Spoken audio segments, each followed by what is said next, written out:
Hey there, tech enthusiasts.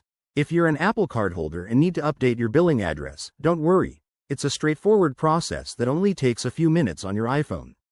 Whether you've moved to a new place or just spotted an error, getting this sorted will keep your payments running smoothly. In this video, I'll guide you through each step clearly, so you can do it yourself without any hassle.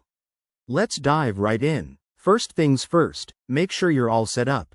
You'll need an iPhone with the latest iOS version and be signed in with your Apple ID.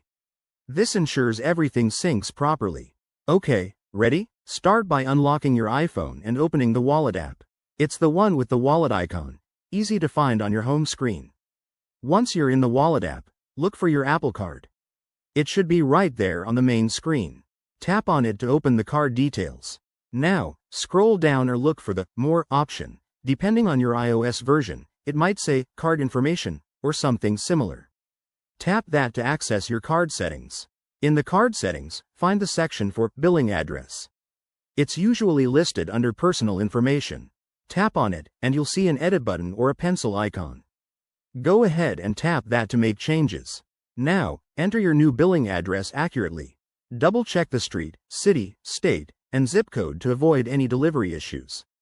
After you've inputted the new details, hit the Save or Done button at the top right. Your iPhone might ask for confirmation or even verify the address through your Apple ID. If everything looks good, you're all set. It should update instantly. Just a quick tip. If you run into any errors, like the app not letting you save, make sure your Apple ID is up to date or restart the app.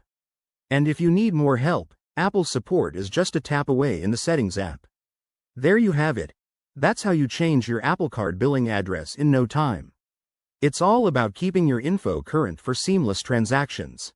If this helped you out, hit that like button and subscribe for more handy tech tutorials. Thanks for watching, and see you next time.